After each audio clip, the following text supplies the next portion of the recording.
Je mène un atelier principalement avec des enfants de 6e, 5e qui ont été repérés comme étant en difficulté scolaire ou éducative et dans lequel nous menons donc en fait un double atelier à enjeu théâtral et de communication.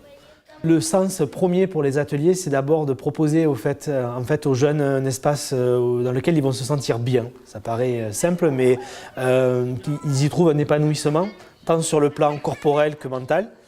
On est sur des enjeux de réussite scolaire et éducative.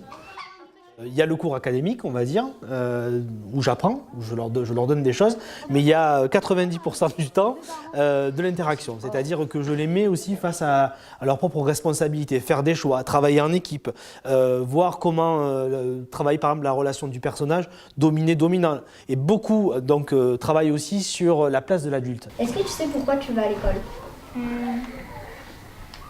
Non. Tu vas à l'école pour travailler et après pour avoir un travail plus tard. Parce que en fait, c'est quelque chose qui revient souvent pour certains, c'est-à-dire aussi je suis en échec parce que j'ai plus confiance à l'adulte.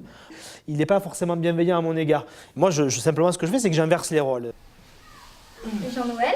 Oui? C'est quoi ces notes catastrophiques? T'exagères pas un peu en disant catastrophique Je t'ai dit d'apprendre tes leçons tous les jours et voici ce que tu me rapportes. Moi, je prends le rôle de l'élève qui est perturbé ou qui a envie de perturber le cours, etc. Et eux se disent d'un coup, ah ok, c'est ma responsabilité, d'un coup là, c'est moi qui ai les rênes, qu'est-ce que je fais? Je punis pas, je comprends, j'écoute, comment je fais? Pourtant, à chaque fois que je rentrais dans ta chambre, je t'écoutais derrière la porte et j'entendais un peu de musique. T'apprenais ou t'apprenais pas? Mais c'est mieux d'apprendre la musique, je trouve, c'est plus simple. Non, tu retiens pas, tu retiens plus la musique que tes devoirs. Bah si tu veux, je te fais une punition parce que là j'en ai marre. Et tous les enjeux sont là parce que, en fait, en se mettant à la place d'eux, d'un coup, on se rend compte qu'ils réalisent, ils prennent conscience. Et tout ça, c'est avec les autres. C'est-à-dire qu'ils disent, OK, ce qui me titille, c'est qu'on ne parle pas qu'à l'élève, on parle aussi aux jeunes qui est derrière.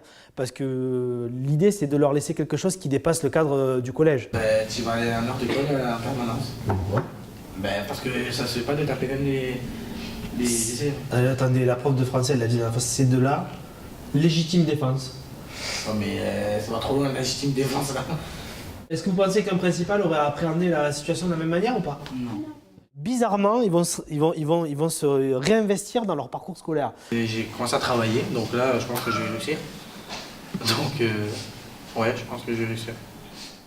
À un moment donné, c'est aussi comment ils vont pouvoir s'approprier ce projet-là, qui fait qu'effectivement on dépasse le simple cadre du théâtre. C'est même plus du théâtre, quoi. C'est vrai. On est dans de l'éducation populaire.